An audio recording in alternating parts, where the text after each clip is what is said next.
Uh, FMGE exam is round the corner, and this is a time when we gear up with everything that we have got, and we pick up the pace for the last preparation of the exam.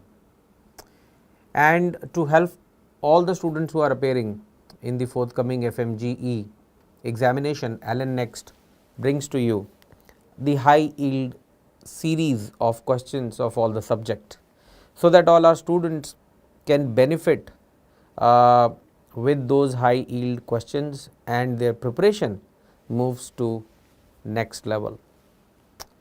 Within that series, today I bring to you some selected high yield questions from different areas or topics of forensic medicine.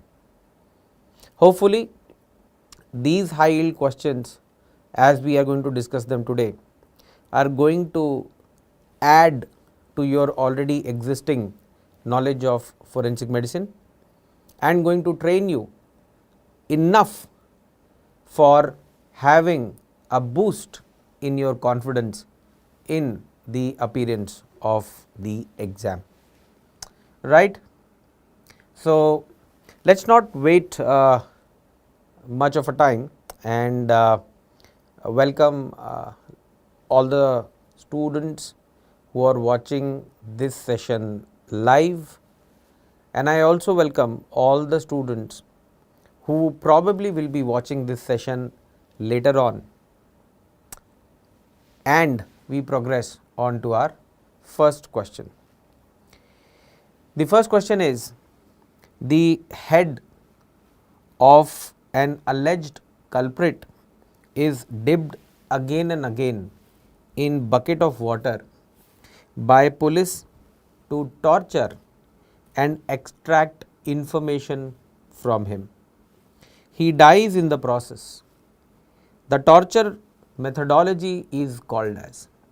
So, if we can see clearly here, the question basically is asking about torture methodology. Okay. What exactly is torture methodology? It is basically various ways of torturing suspects or criminals by authorities, commonly to extract information from him. Now, the first thing that as a medical student and medical practitioner we should remember is that there is a World Health Assembly declaration for it, that is called as World Health Assembly Declaration, commonly known as Tokyo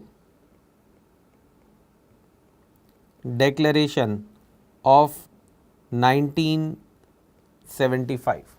So, let us remember this. Tokyo Declaration says that doctors are not supposed to participate in any kind of torture in the prisoners. So, those people who have been imprisoned, doctors should not participate in any kind of prisoner torture. That is not exactly what our question is. Okay, question is about torture methodology, but it is an added information. Remember, 1975 Tokyo Declaration is regarding torture, and the idea is doctor not participating in any kind of torture of prisoners. Now, in this question, what do we see is the method of torture, that the head of the person is being dipped in the bucket of water again and again. So, basically it is an attempt to drown him, because he will be inspiring that water, right? And this kind of torture methodology is called as option number B, wet submarine. So, wet submarine is a torture methodology which causes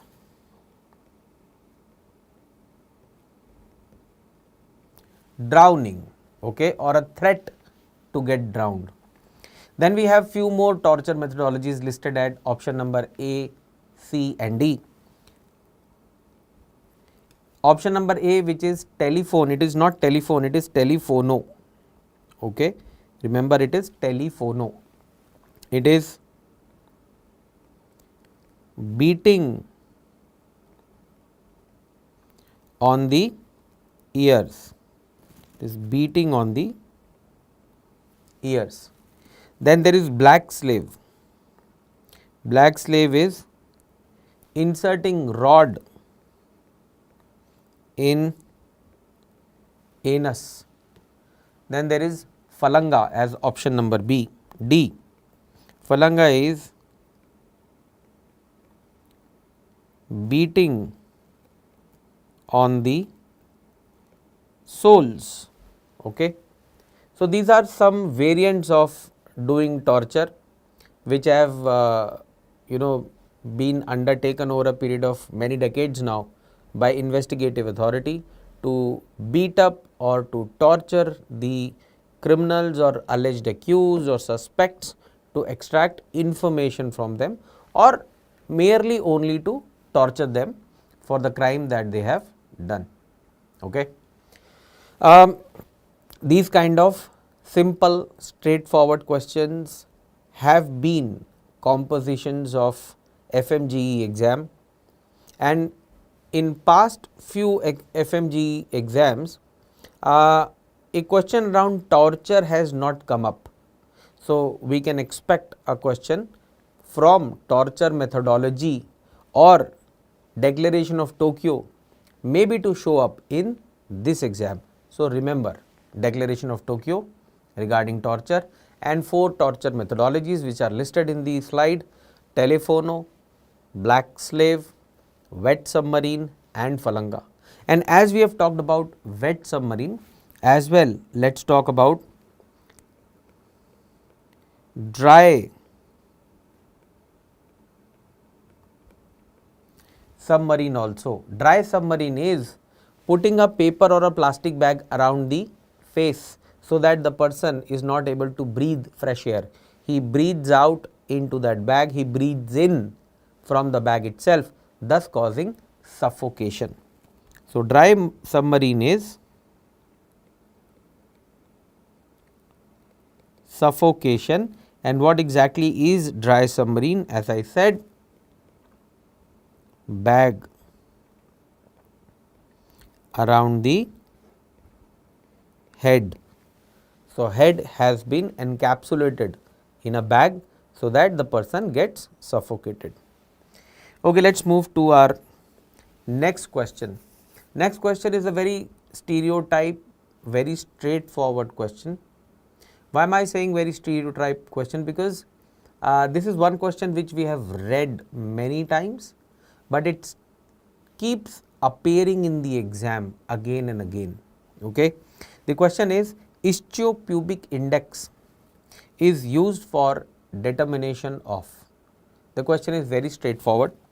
We are talking about ischiopubic index. When we say pubic, means something related to pubis, or you can say pelvis, right?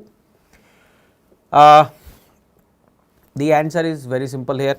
The answer is option number A, sex, right? The answer is option number A, sex.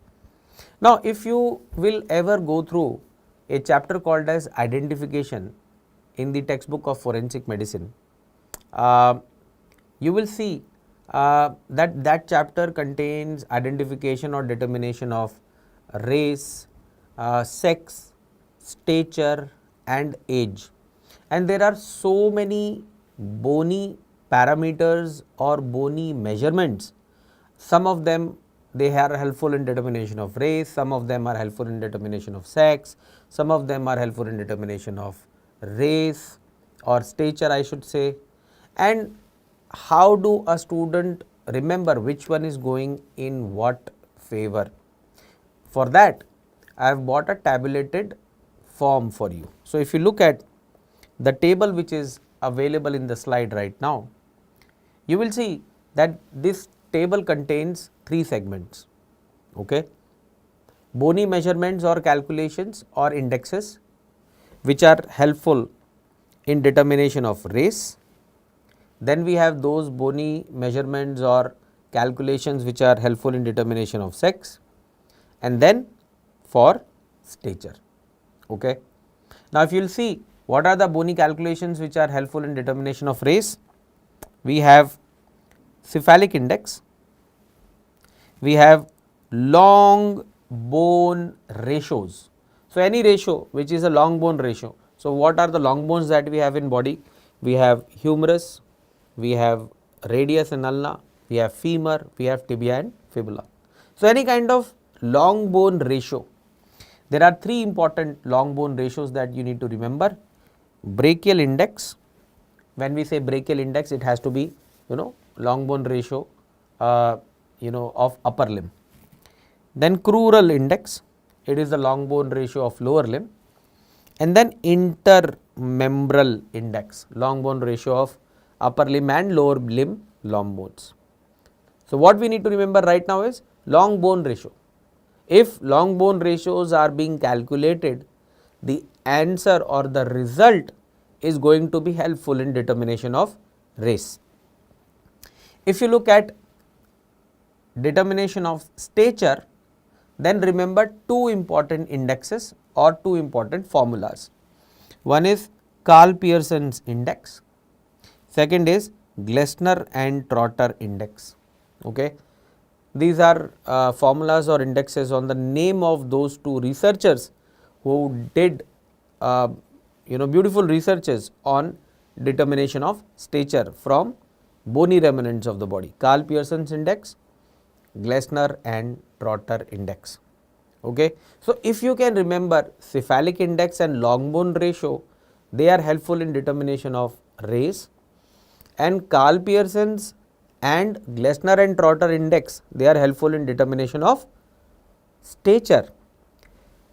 Whatever is left, which we commonly hear, that is ischiopubic index,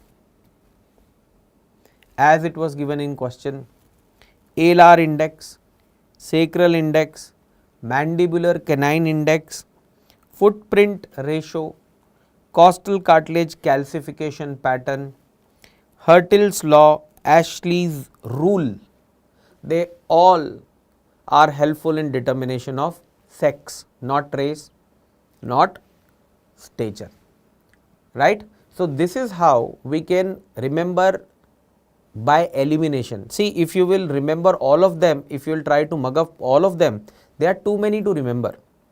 But how can we remember smartly? Is by remembering cephalic index and long bone ratios. They are helpful in determination of race. Karl Pearson's index, Glessner and Trotter, they are helpful in determination of stature. So, whatever else ratio or calculation is remaining, they are helpful in determination of sex. Okay. And that is exactly what was given in the question.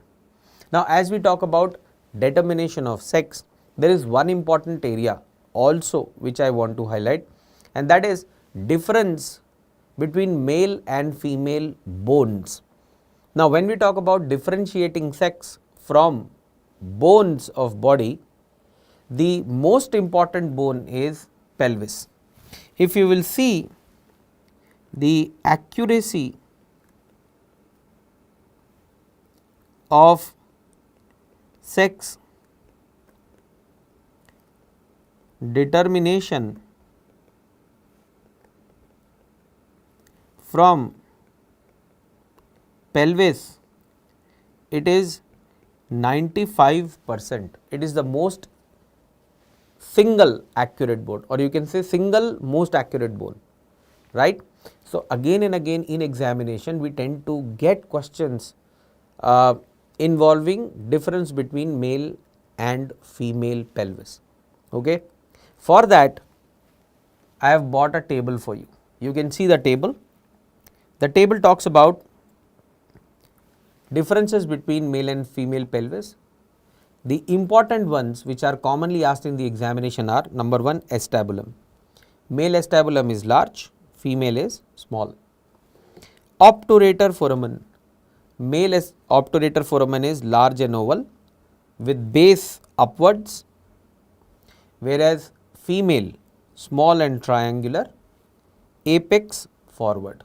The important thing to remember is male large and oval, female small and triangular.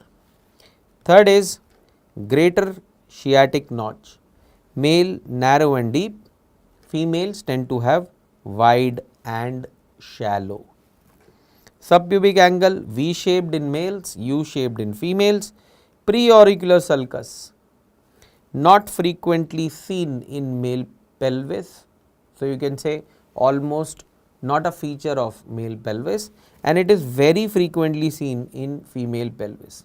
The literature says the representation on preauricular sulcus in male pelvis is 4 to 14%, whereas in female pelvis it is seen in 82 to 94% female pelvises.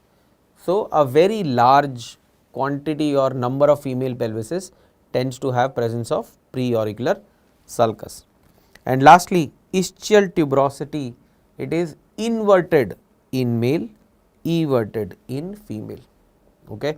These are 5 or 6 finer points that we need to remember about male and female pelvis differentiation.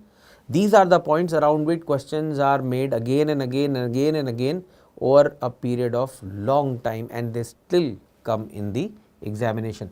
So, because we were talking about differentiation of sex or determination of sex, I wanted students to remember this aspect of male and female pelvis yet again. Okay. So, before we move to our next question, I forgot to personally welcome all those who are present in our session at this point of time live. So, we have Sunil Kumar, MED Psycho, Madan that is available, doctor is available, at least I am trying is available.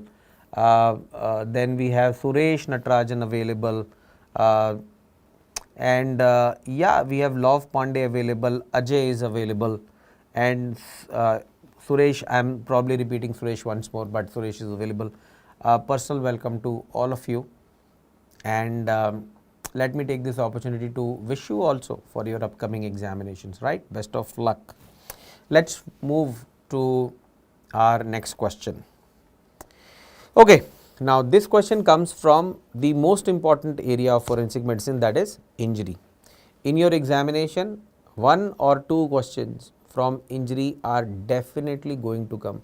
No forensic examination can be made without questions from injury. When we talk about injury, we have mechanical injury, we have thermal injury, we have firearm injury, we have regional injuries. Okay. So, these are the aspects of injury. Let us see what do we have question from injury. Which mechanical injury is identified by presence of tissue bridges? Okay. Tissue bridges. Which mechanical injury? Yes, let me see how many of you can answer this, because it's a very basic and a very important question. There are 4 options: contusions, chop wound, incise wound and laceration. So, I am waiting if people are present online right now. Which mechanical injury is identified by presence of tissue bridges? MED Psycho says D. Anybody else? Anybody else? Let's see anybody else who wants to come up with an answer. Okay, Ajay also says D, and let's go to the answer right away. The correct answer absolutely is D. Okay. Now, although it's a very straightforward and a very common and a very simple question, but there is a reason why this question has been added as a high yield question, and the reason is how that injury is generated. Laceration is a injury of blunt force impact where the skin ruptures. Okay, the skin is getting torn, it is getting ruptured, and when the skin is going to be ruptured, the injury will have 3 dimensions.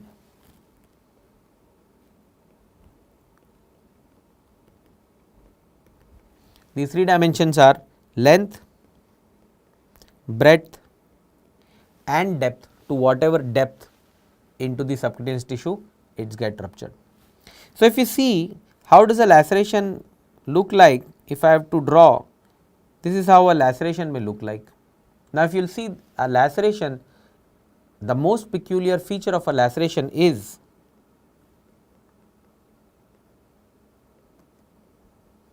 irregular margin. Okay. Let us say this is an area of the body which has been hit on the top by a blunt weapon or a blunt force, and this area ruptures. As this area ruptures, these margins are torn, so they are irregular. And because no sharp surface has gone inside the depth to cut the tissues in the depth of this injury cleanly, so as this skin ruptures in the depth of this injury, there could still be fibers which are joining both the margins. Those fibers are called as tissue tags or tissue bridges.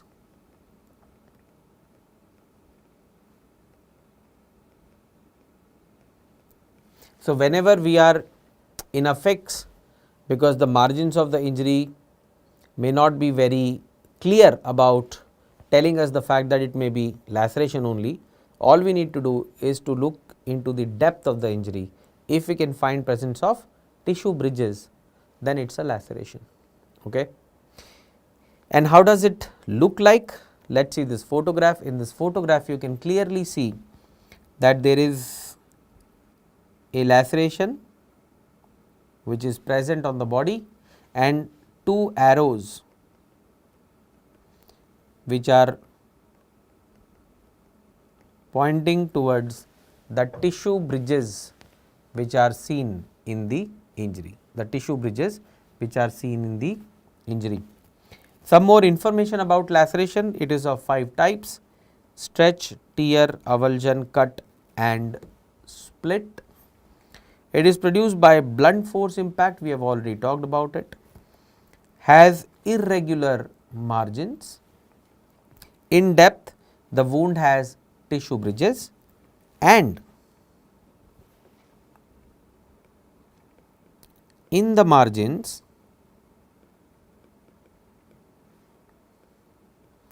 the hair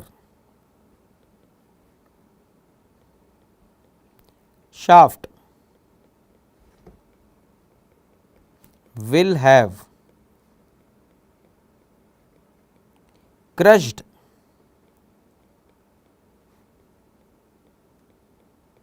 appearance, because the blunt force has landed with with lot of velocity on that area of skin. So, whatever hair shaft that may be under the blow of that blunt force impact, the edges of that hair shaft may be crushed, and this is a microscopic finding, by the way. I am telling you,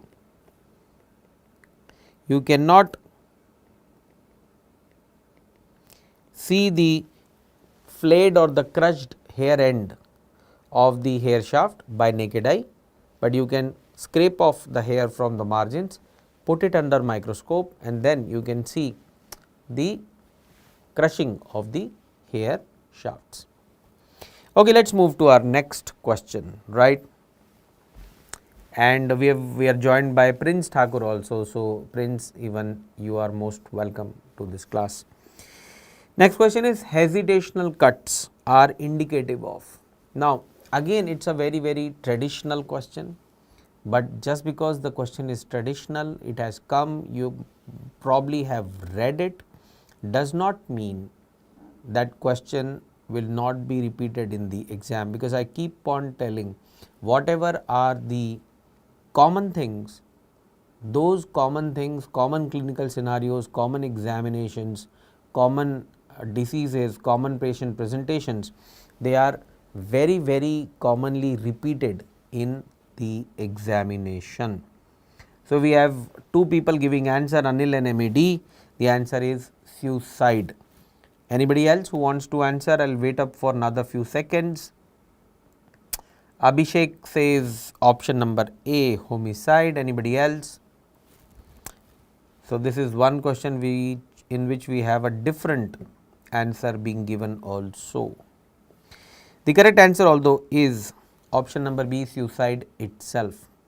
Now, let us see what exactly are we talking about here. See, the phenomena which has been asked in the question is hesitational cuts. They are also called as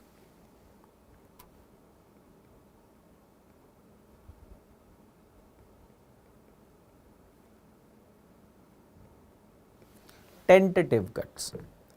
As the name suggests, what should be hesitational or tentative cuts? When a person is hesitating to do something, he is tentative, he is not decisive. So, he is hesitating right now. Now, consider a person who wants to commit suicide, right? He has got a blade in his hand and he wants to cut one of his peripheral vessels, because even common people know that if they are going to cut, if they are going to cut a vessel in their neck or probably the radial artery in the wrist, they are going to bleed and die. So, it is a very common knowledge to lot of people. So, let us assume there is a person who has decided to commit suicide by cutting his peripheral vessel. Okay. Now, when he holds that blade close to the vessel or the area which needs to be cut, he does not have the courage to give the first cut as the deep decisive cut. So, holding on to that weapon close to the body, the person hesitates for a while. Shall I do it? Shall I not do it? Or he gathers that courage. In the process of gathering that courage, as he is hesitating, he unknowingly ends up giving superficial multiple parallel cuts, and then he gathers the courage and he gives the decisive cut and he dies. So, when you see this dead body, what do you find on inspection is that there is one decisive cut, and in the beginning of that decisive cut, there are superficial, parallel, multiple cuts which suggest that the person was primarily hesitating, he was tentative, which suggests that this is suicide. Okay. So, knowing the aspect is very, very important. So, what have we just talked about here? We have said that when we see suicidal cut, what do we see is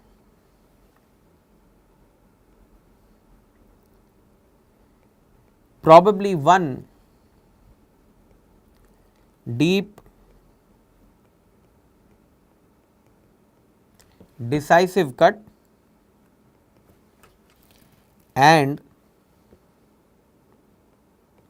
in the beginning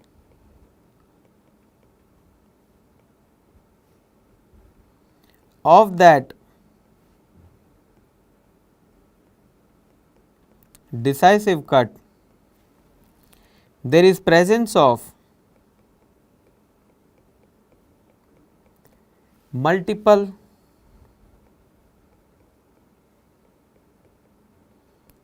superficial parallel cuts. These multiple superficial parallel cuts are called as hesitational cuts or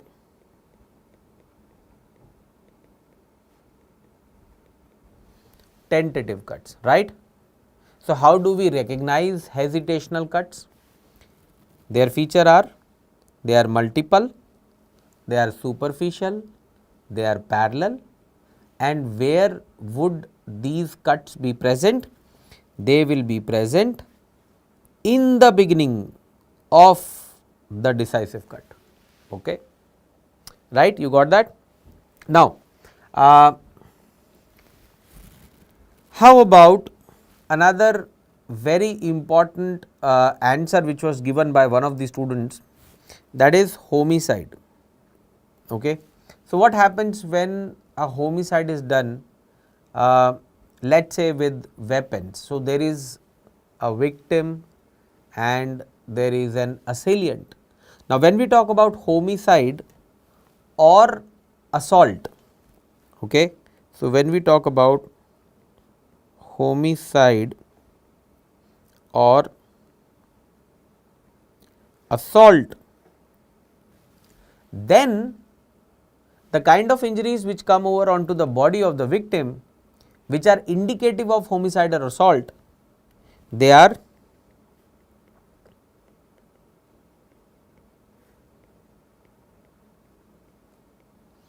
defense wounds. So, if somebody is going to ask you, if defense wounds are present on the body, what does it indicate? If defense wounds are present on the body, they indicate homicide or assault. What are defense wounds? Defense wounds are wounds which are present onto the body of the victim while the victim defended himself from an attack. Now, how you can recognize defense wounds? That depends upon what was the weapon of attack. So, in defense wounds, if the weapon of attack is blunt, then the normal reaction of the body when you are being attacked with a blunt weapon is to flex. So, blows of that blunt weapon are going to land up on your forearms. As a result, we might have fractured forearm bone and contusions or lacerations on forearm skin. Simple. And how about if the person was being attacked by a sharp weapon? So, if a person is being attacked by a sharp weapon, now your normal response is not to flex. If you are being attacked by a sharp weapon, your normal response is to put your palm forward in an attempt to grab that weapon or to push that weapon away. So, what will happen when you will do that? The weapon, the sharp edge of the weapon may cut your palms and fingers. So, if there are cuts on palms and fingers in a dead body or in a live person, it indicates that probably he was defending himself from an attack that was being delivered to him with a sharp weapon, and those are defense wounds. So, these two wounds are commonly asked in the examination. One is hesitational cuts indicative of suicidal wounds, and then defense wounds indicative of homicide or assault, right. Right. Let us move on and let us take our next question. Next question again is from a topic which is fairly represented in the examination, that is understanding of Indian legal system, right. Let us see the question. If it is asked by the defense lawyer to the prosecution witness, did you record video of incident at 9 a.m.? What stage of evidencing will it be? So, question is very straightforward. There is no twists and turns in the question. A very straightforward statement is given that defense lawyer is asking prosecution witness, did you record video of incident at 9 a.m.?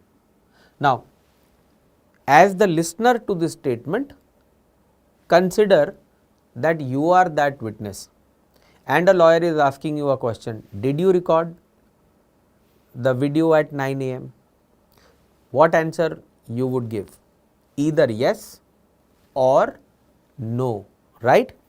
These kind of questions are called as leading questions, okay. I can see a lot of you have already started to give the answer, and probably your answer is also correct. but let's understand the basis of this kind of questioning. These kind of questions are called as leading questions. You lead the witness to a point where all he has to do is to say yes or no.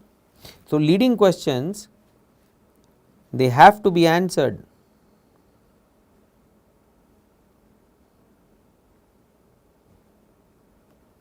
as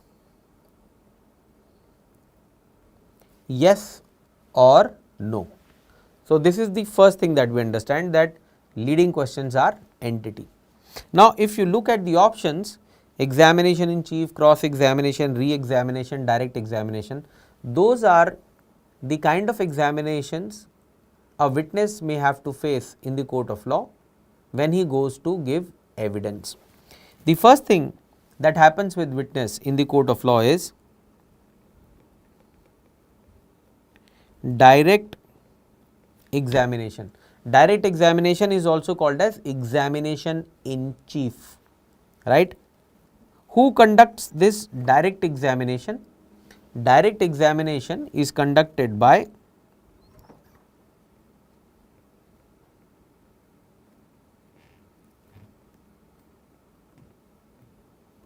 prosecution lawyer itself, the lawyer who has called the witness. If the witness is prosecution witness, then self lawyer, prosecution lawyer conducts direct examination. Leading questions, they are not permitted. Okay. What happens next? Once direct examination is finished, the witness may have to go through cross examination. Now, after finishing direct examination conducted by self lawyer, the lawyer of the opposition, that is the defense lawyer, he has the opportunity to ask any questions from the witness. That is called as cross examination. So, cross examination is conducted by defense lawyer, and here leading questions are permitted. So, in the question, our correct answer is cross examination itself, because we have seen that the question which has been put up in the MCQ, it is a leading question. But let us move our teaching further. What happens after cross examination? The witness may have to appear for something called as redirect examination, also called as re-examination in chief. Now, I say he may have to appear, because after cross examination, if there is any kind of lacuna or diversion in the witnessing that may have been created because of the questioning of the defense lawyer, then witness may be recalled by his own lawyer, that is prosecution lawyer, to clear up those matters, to clear up those lacunas that has generated in cross examination. So, re-examination is not mandatory every time, it may happen after cross examination. Re-examination, redirect examination is conducted by prosecution lawyer, and in redirect examination also leading questions are not allowed. Okay. So, remember these three very simple steps: direct examination followed by cross examination followed by redirect examination. Okay. Direct examination, also called as examination in chief, is conducted by prosecution lawyer on prosecution witness. So, self lawyer, okay, or lawyer of the same side. Leading questions not allowed. Cross examination, opposition lawyer, leading questions allowed. Redirect examination, self lawyer, leading questions not allowed. What are leading questions? For which the witness has to give answer yes or no. Okay. Yeah, Anil Chaudhary has also written a very important information in the chat box, that there is no time limit. Yes, in fact, this is another very potentially important area being asked in the exam, that is there any time limit for cross examination in our country? The answer is no. There is no time limit within which the defense lawyer has to finish up his cross examination. It can go up to whatever time the defense lawyer decides to take to ask as many questions as he wants to ask from the witness. Okay, let's move further. Next question is, a doctor willfully did not preserve the clothing of a gunshot victim to protect his friend who is the alleged accused of the crime. Okay. The doctor can be punished under which IPC? So, let us first of all try and understand the question. The question is, a doctor did not willfully preserve the clothing of a gunshot victim. So, if a person has been shot with bullet, the bullet would have travelled through the clothing that the victim was wearing, and lot of particulate matter, the gunpowder or any other evidence may have been collected on the clothing itself. Apart from that clothing having the hole, it is a piece of evidence. So, whenever these kind of bodies come for autopsy, if you are doing autopsy and the clothing is present on the body, we have to preserve every clothing present on that body, right? It is mandatory, it is not optional, because everything is a piece of evidence. Now, in the question it is said that the doctor willfully does not preserve it. Why? Because he wants to protect the alleged accused who is supposed to be his friend. So, he is trying to destroy a potential evidence. He is willfully not protecting evidence. So, he is automatically discarding or destroying the evidence, right? If anybody is destroying the evidence of crime, do you think that person himself is doing a crime? Is it okay to say like that? And the answer should be yes.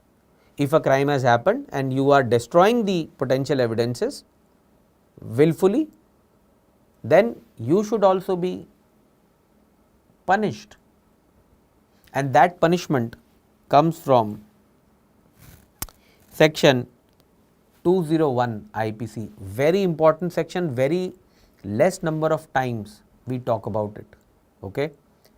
Very less number of times, but consider how many doctors may be doing this work negligently, okay? Only one person, Suresh, has answered this question and it's absolutely right. The correct answer is option number C. 201 IPC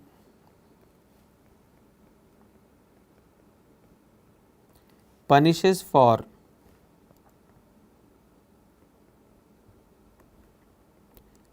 destruction of evidences, okay. So, let us say that a crime happens in an neighborhood where you live, and you willfully destroy any blood spillage that might have happened there. So, you wash the area, that is destruction of evidence. You are acting as a doctor and a patient of poisoning come to you in emergency. You are supposed to preserve the gastric lavage sample, you are supposed to preserve any vomitus that may be there, and you willfully do not preserve them to shield maybe any person for your or his benefit. You are willfully not preserving it. You can be implicated under section 201 IPC. As we are talking about section 201 IPC, remember IPC sections 191 to 201 all are related to evidences, and in this sequence few of them are very important. Even if you do not remember all the 11, 12 IPCs which are present there from 191 to 201, remember they are all related to evidences. 191 is definition of perjury, and what is perjury? To give a willful false witnessing in the court of law. So, when a witness has gone to court of law, he has taken oath to speak the truth and he willfully speaks lie, that is perjury. Then 193 is punishment of perjury, right. Then we have 197 punishment for issuing false medical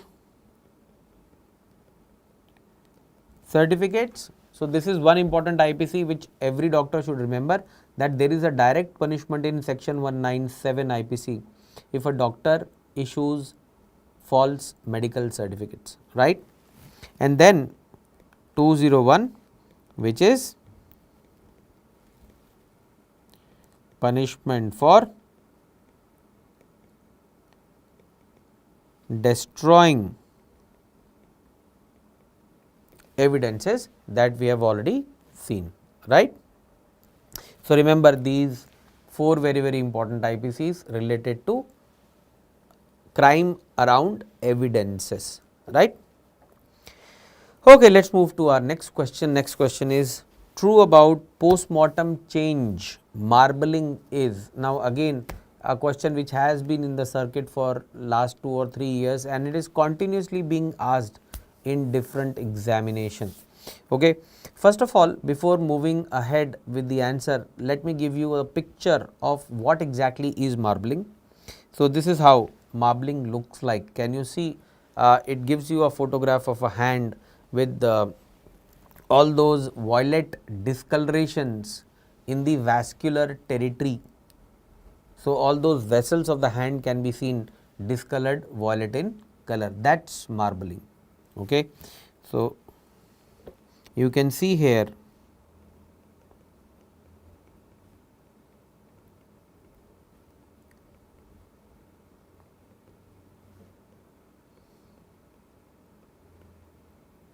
violet discoloration of vessels, that is marbling. Now, marbling is a post-mortem change that can be seen in dead body in 36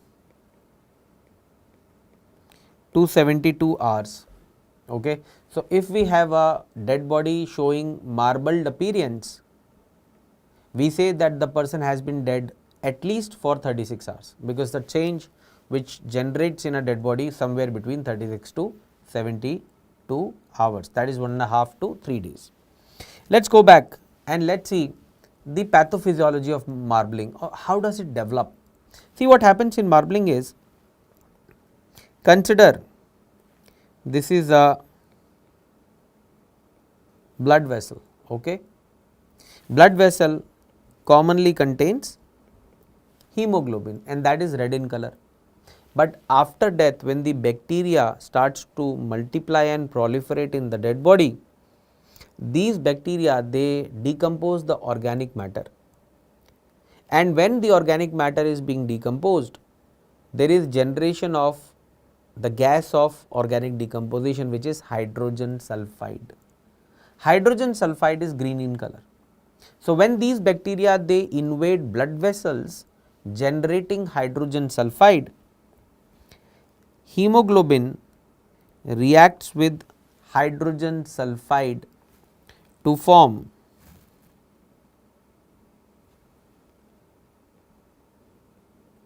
sulf meth hemoglobin. Now, sulf meth hemoglobin, which is reduced form of hemoglobin, because hemoglobin has got reduced because of hydrogen sulfide, it changes the color of the hemoglobin to violet. So, in the space of that vessel, now the fluid which is present, it is violet, and that violet fluid, it stains the vessel, or you can say it stains the vascular wall, and so violet lines can be seen generating beneath the skin in the vascular territory, which is called as marbling. a feature of 36 to 72 hours after death. So, in the question the phenomena of marbling has been asked, that what is the reason for that, and the correct answer as given by Piyush, absolutely well done, and Abhishek also, is like due to generation of sulf hemoglobin, or you can say sulf methemoglobin. It is a reduced form of hemoglobin generation that happens. Right, let us move further.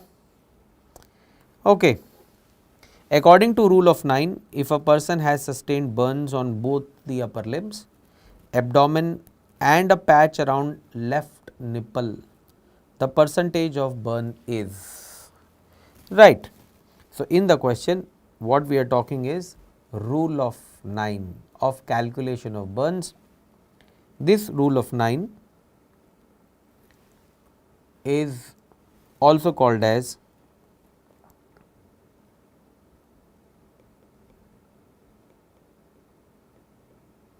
Wallace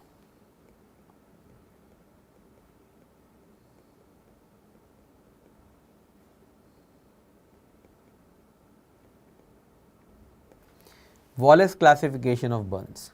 And what does it say? It says head and neck is 9% of total body surface area.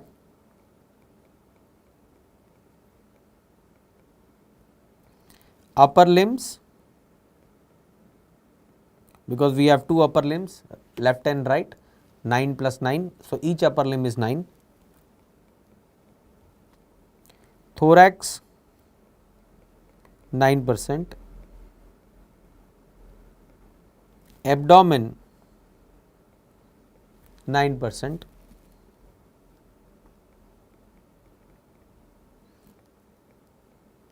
upper back, or you can say back of thorax 9%, lower back, or you can say back of the abdomen is 9%.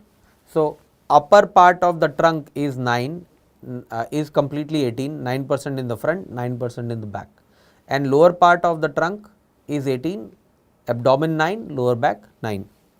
And then we have lower limbs,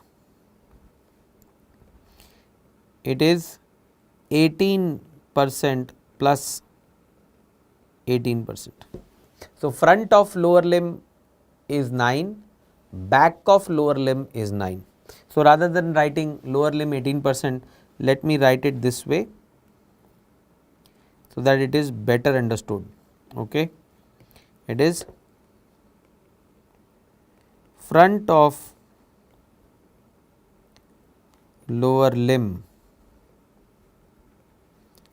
is 9 plus 9%, because we have two lower limbs. So, two fronts are 9, and then we have back of lower limb, that is 9 plus 9%. So, we have total of 11 nines, 1, 2, 3, 4, 5, 6, 7, 8, 9, 10, 11. So, 11 nines, that makes a total body surface area of 99%, and then we have genitalia as 1%. So, that is 100% of total body surface area, right. This is classification or rule of Wallace, or you can say rule of 9 as it is popularly called as. Now the question is very simple, that there is a person who has sustained burns on both upper limbs. So, when he has sustained burns on both upper limbs, it is 9 plus 9, which is equal to 18%, right.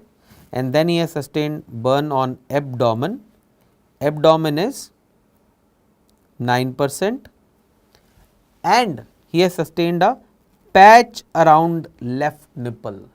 So, just a patch around left nipple. To calculate patchy burns,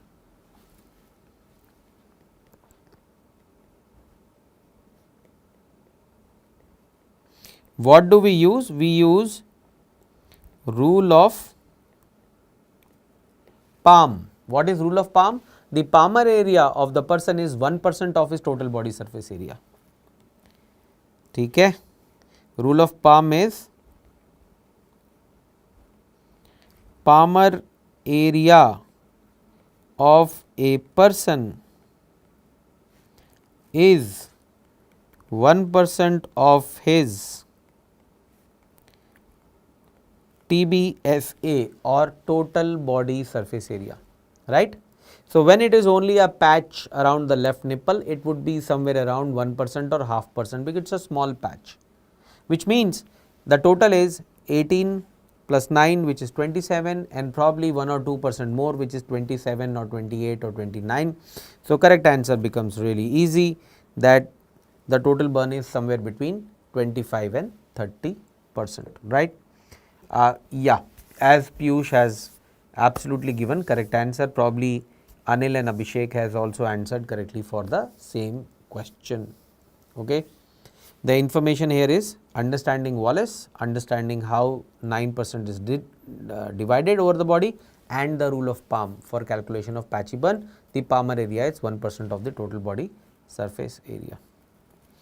Let us move further, and now let us talk about one or two or whatever questions are there, which are again from that section of forensic medicine which is definitely going to be represented in the exam, and that is toxicology. When we talk about toxicology, remember there are three very important areas that whenever you are preparing for exam and forensic medicine in toxicology, these are the three areas you never have to leave them. One is organophosphorus poisoning, two is dhatura, because dhatura poisoning is very common in our country, just like organophosphorus poisoning which happens in agricultural setting, dhatura happens on a roadside accidents. And three, heavy metal poisoning, arsenic, lead, mercury. Okay. I am not asking you not to read anything else, but I am saying that if you have scarcity of time, these are three things which you don't have to leave. Okay. Now, let us see, our first question here is, a child ate something from roadside. See, I just said dhatura, roadside, and roadside is given in the question. So, one clincher is given in the question itself, and that is roadside. So, we are probably looking at a dhatura poisoning. While playing, later he developed fever, which means high temperature, difficulty in breathing and speaking. The doctor suspects some poisoning. What other symptom is he not likely to show? Right.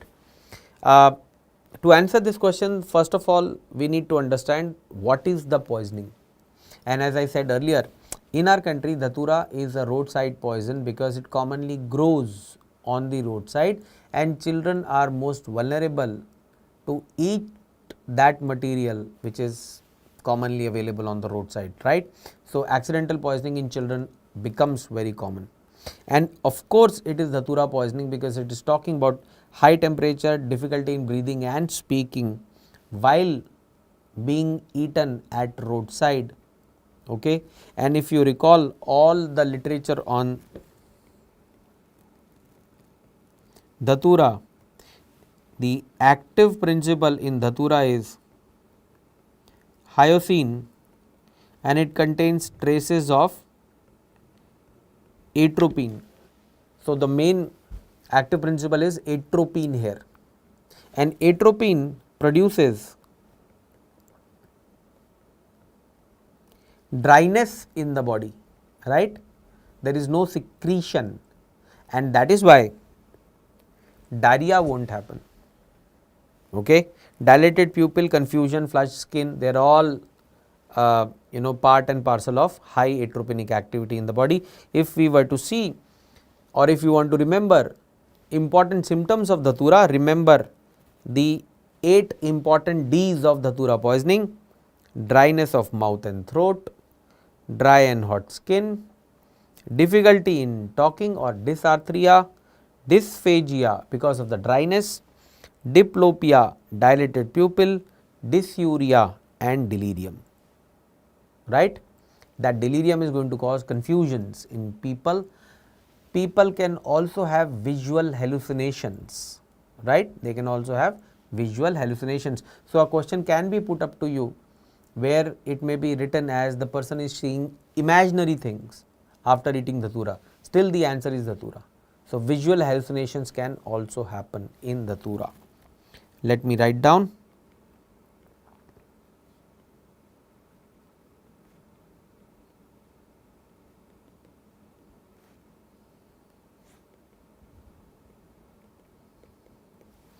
Okay, visual hallucinations are possible.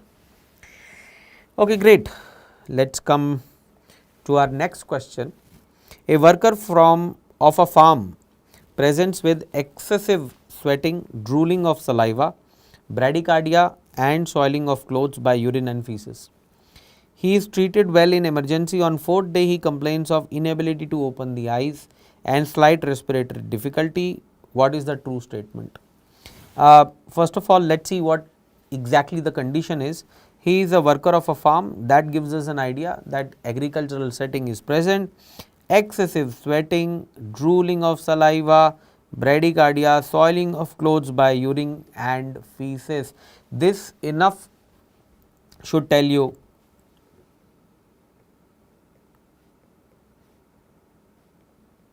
sludge of organophosphorus poisoning. Salivation, lacrimation, urination, defecation or diarrhea, GIT hypermotility secondary to increased GI secretions, and E for emesis apart from meiosis or pinpoint pupil. So, in the previous question we saw high atropine activity, and in this question what are we seeing? Exactly opposite, high acetylcholine activity. So, lot of secretions from the body. So, whenever you encounter a question where lot of secretions are there coming from the body, think about cholinergic effect. Dryness, think about atropinic effect. So, in this question secretions are given. So, it is a cholinergic hyperactivity in the body. But later on it is also said given that he is treated well in the emergency. On 4th day he complains of inability to open eyes and slight respiratory difficulty. What exactly is this? See, reading the first half of the question we already got that it looks like organophosphorus poisoning. So, your answer is gotten in the first 2 lines, that it is organophosphorus poisoning, sweating, drooling, saliva, bradycardia, soiling of clothes by urine and feces. So, secretions increasing in the body, organophosphorus poisoning. But in the second half of the question it is said on 4th day he is showing complaints of inability to open the eyes and slight respiratory difficulty, whereas he was treated well in the emergency setting. So, what is this complication that he is going through on the 4th day? This complication is called as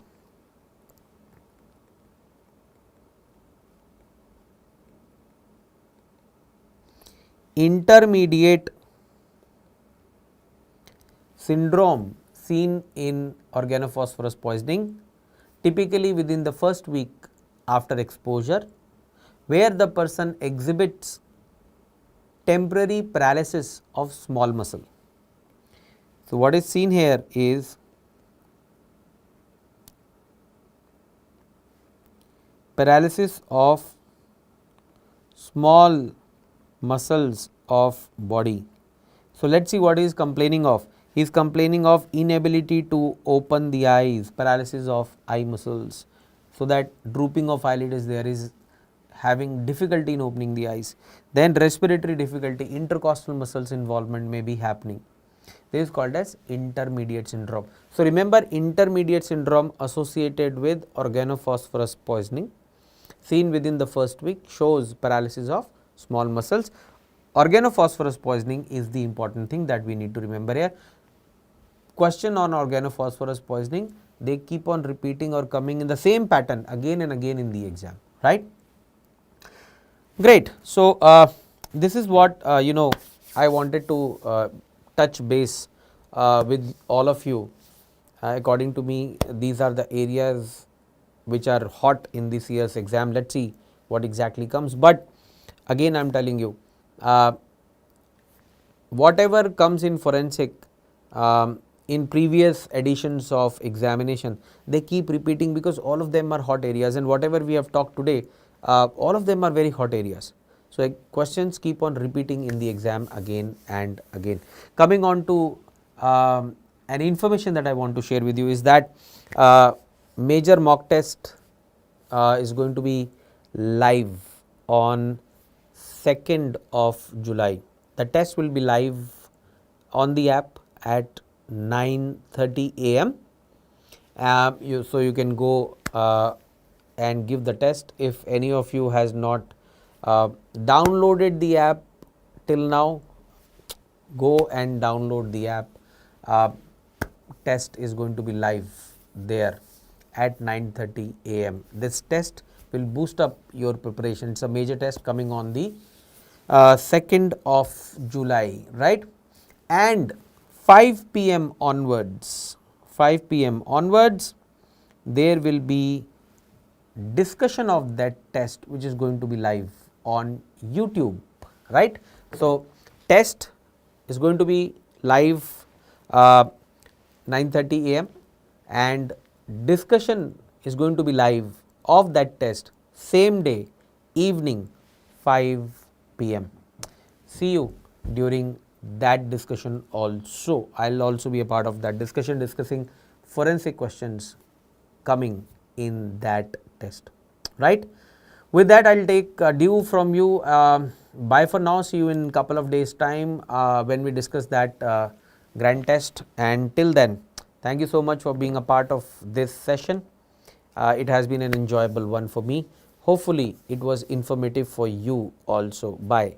See you in the next upcoming YouTube session. Best of luck.